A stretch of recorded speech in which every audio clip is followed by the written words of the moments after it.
Good afternoon, everyone. Just a few things at the top. First of all, we want to welcome all the young people, yourselves included, who are working with their parents today at the Pentagon as part of our annual Take a Child to Work Day. It's estimated that we have somewhere near 10,000 young guests here today, and it's been exciting to have their energy and their voices echoing in the corridors of the Pentagon. I'm pretty sure I've seen a few kids with light-up shoes that make them run faster, so I've reached out to the Defense Innovation Unit to talk about that. Looking ahead to tomorrow, Secretary Austin will convene the 21st Ukraine Defense Contact Group meeting here virtually. The meeting will commemorate the 2-year anniversary of the first contact group following Russia's unprovoked invasion of Ukraine in February 2022. Over the past 2 years, the contact group has shown its unity and resolve, as evidenced by the continuing support and donations made by our international partners and allies. Additionally, the contact group continues its work with Ukraine to help it move towards development of a robust, efficient, and self-reliant defense industry. We'll have additional updates to provide following tomorrow's meeting. Switching gears to Africa, as you've seen, the U.S. State Department announced U.S. Ambassador to Niger, Kathleen Fitzgibbon, and Major General Kenneth Ekman, U.S. Africa Command Director of Strategy, Engagement, and Programs, will meet with the National Council for Safeguarding the Homeland officials today in Niamey, Niger, to initiate discussions on an orderly and safe withdrawal of U.S. forces from Niger. Subsequently, Assistant Secretary of Defense for Special Operations and Low-Intensity Conflict, Christopher Mayer, and Lieutenant General Dagvin Anderson, Joint Staff Director for Joint Force Development, will conduct follow-up meetings in Niamey next week to coordinate the withdrawal process in a transparent manner and with mutual respect. We'll be sure, of course, to keep you updated regarding any significant developments. In the meantime, the Department of Defense remains committed to countering violent extremist organizations in West Africa. The department will continue to support whole-of-government approaches to work with African leaders to maintain stability and address terrorist threats in the region, including addressing core issues that drive insecurity. Separately, as an update for our humanitarian assistance support operations to establish the maritime corridor off the coast of Gaza, I can confirm that U.S. military vessels, to include the USNS Benavides, have begun to construct the initial stages of the temporary pier and causeway at sea. We're aware of the significant interest in this important effort and will provide much more information in the very near future as we work alongside the international community to rush aid to the people of Gaza. And finally, Friday will be the last day in the Pentagon for Acting Undersecretary of Defense for Policy Sasha Baker. We want to thank her for her superb leadership within the Department of Defense and for her service to our nation. On behalf of the Secretary of Defense, we wish her all the best in her future endeavors. And as we previously announced, Ms. Amanda Dory, a career civil servant who currently serves as the director of the Africa Center for Strategic Studies at National Defense University, will perform the duties of Acting Undersecretary of Defense for Policy when Undersecretary Baker departs. With that, I'll be glad to take your questions. We'll go to Tara, AP. Thanks, General Ryder. Back to AFRICOM. So it's almost 8 o'clock now in Niamey. Have you gotten any readouts on how those initial meetings went? And would this mean the complete total departure of all U.S. forces, or are some of those terms still being negotiated? Yeah, I don't have a readout to provide. Of course, again, we'll keep you updated as things progress here. And in terms of the withdrawal of U.S. forces, again, really not able to go beyond what I've provided right now, which is that they will begin discussing the orderly withdrawal of U.S. forces. So what that pertains in terms of timelines, numbers, again, we'll keep you updated. But is the assumption that it will be that all U.S. forces will go, or is there still room? I think that's a safe bet is the going-in assumption. Okay, and then on Chad, similarly, are U.S. forces withdrawing from Chad, and is this all of the U.S. forces there, approximately 100 or so, and why? So as I understand it, as talks continue with Chadian officials, U.S. AFRICOM is currently planning to reposition some U.S. military forces from Chad, a portion of which were already scheduled to depart.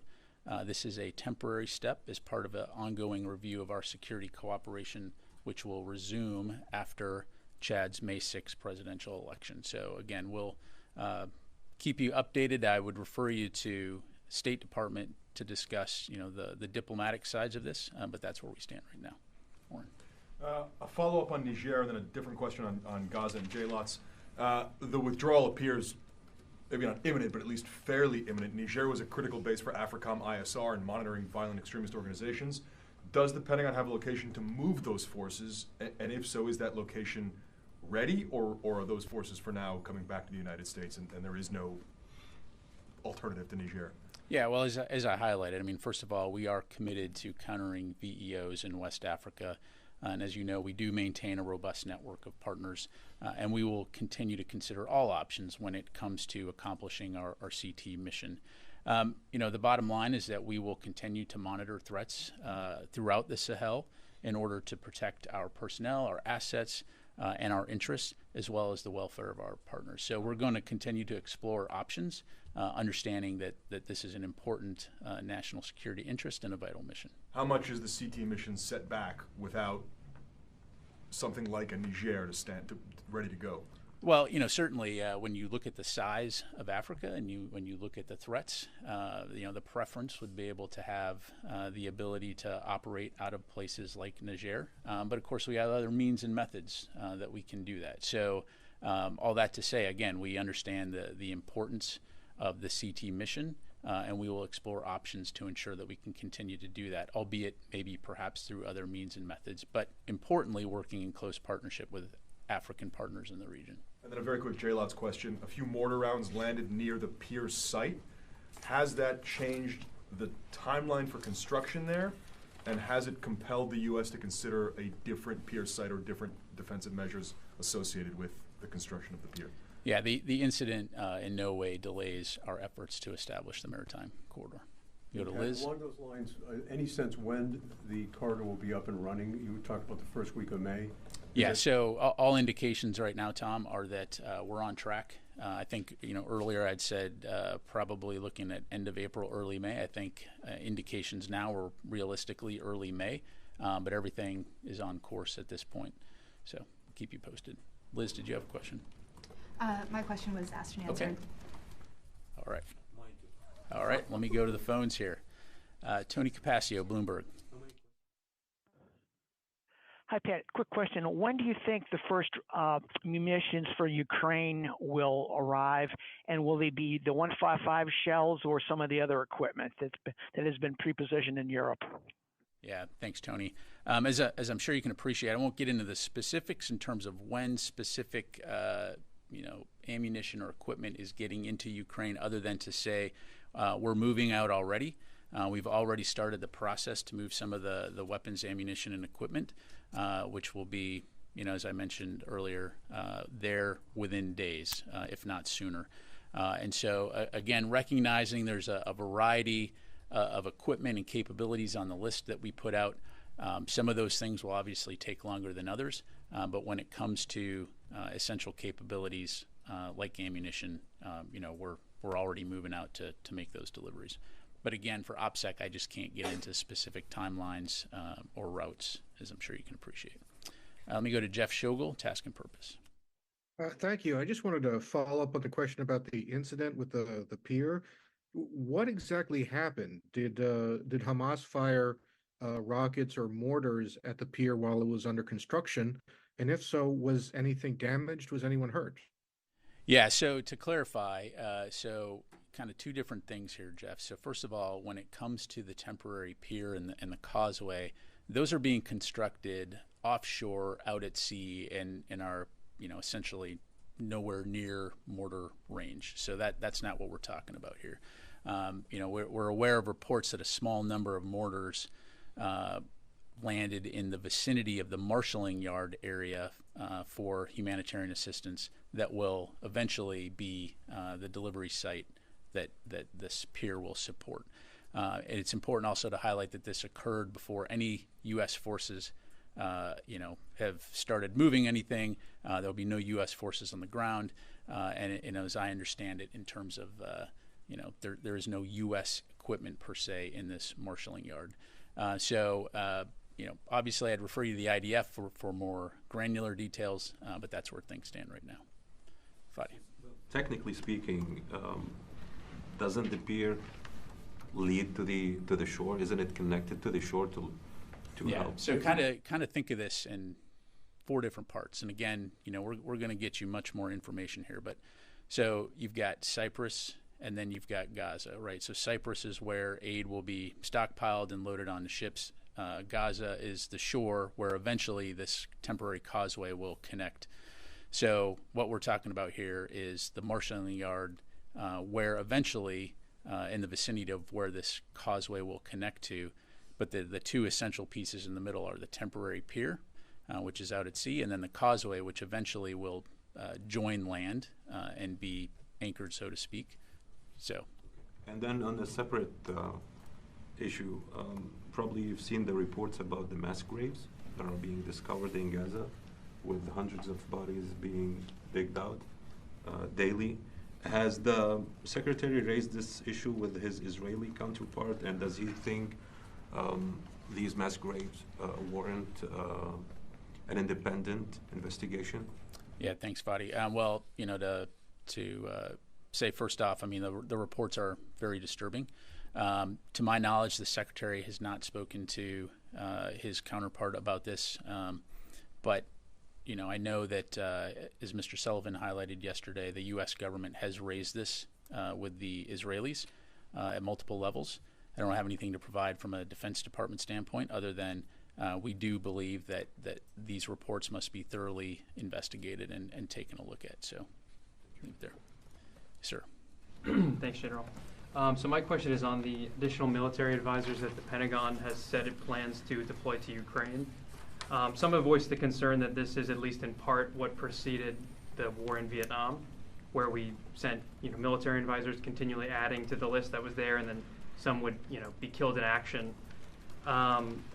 What do you think of that escalation risk, the fact that U.S. servicemen are on the ground there in Ukraine? Yeah, I mean, I think it's I appreciate the question, but I think you'd have to probably have a deeper discussion on the history of the Vietnam War and what we were talking about there, which is a completely different thing, right? You don't have U.S. forces conducting training inside Ukraine of indigenous forces. So to compare the two, unfortunately shows kind of a lack of understanding in terms of what we're talking about here, apples and oranges.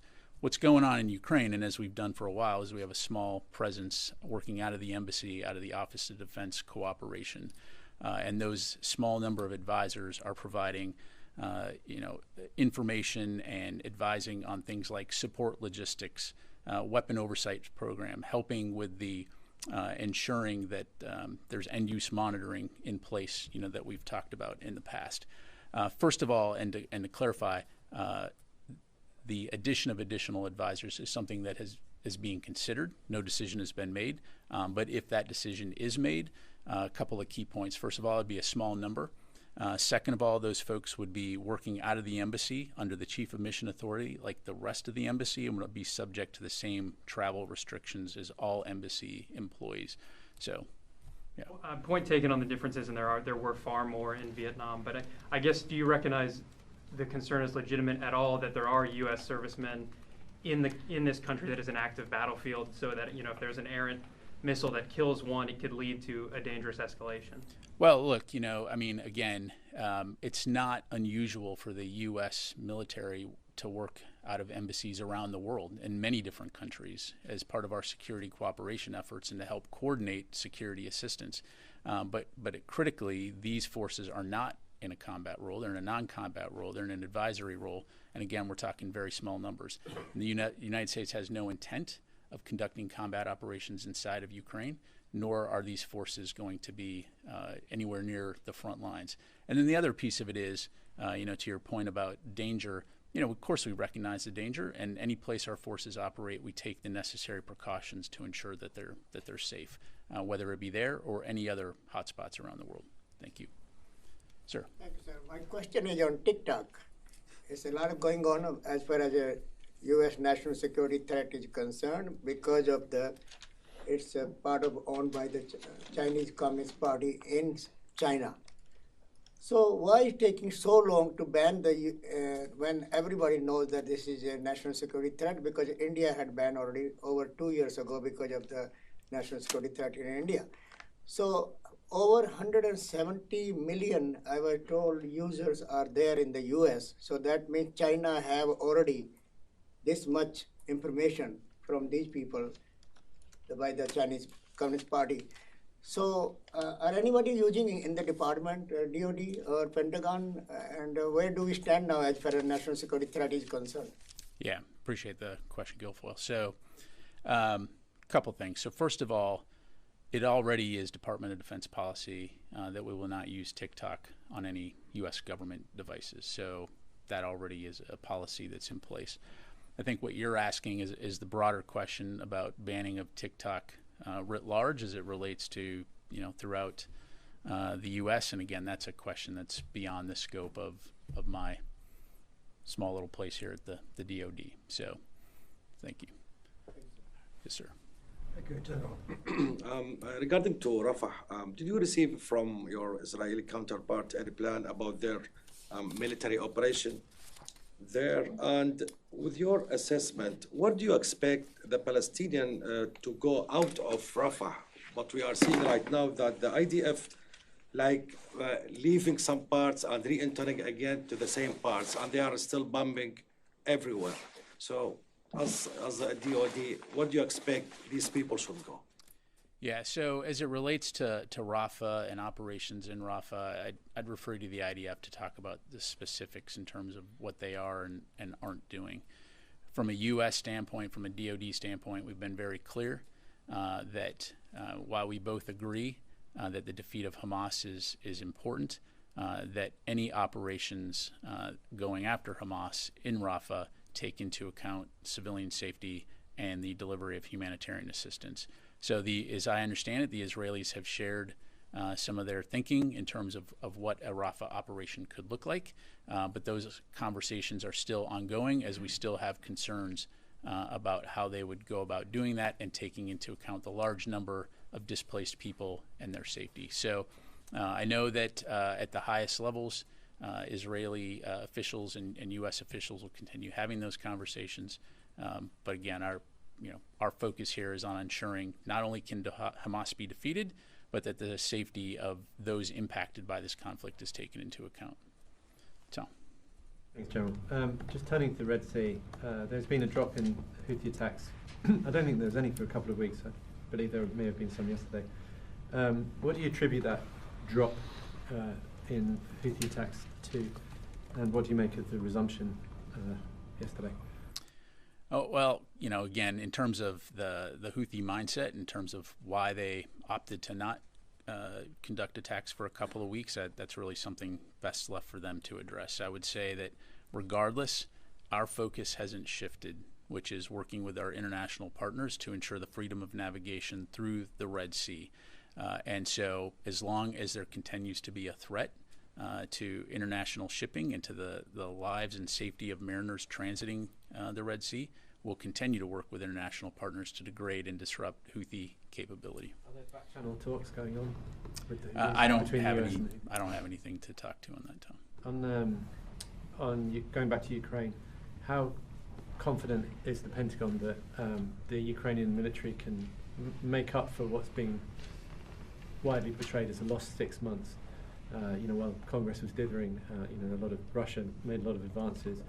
Are you confident that Zelensky and the military are going to be able to make up for that time?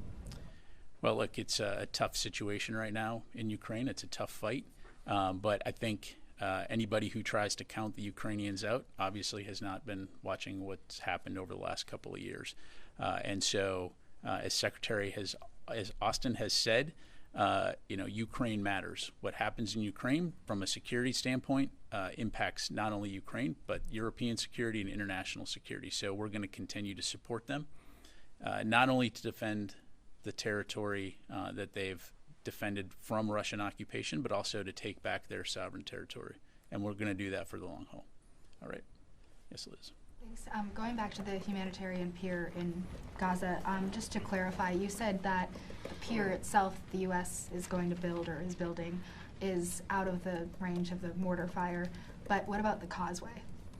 Well, again, what I'm saying right now, so there was this mortar attack today onshore, right? So what I said is that initial construction has begun of the causeway and the temporary pier at sea. So they're not constructing that anywhere near the shore at this point in time, if that makes sense.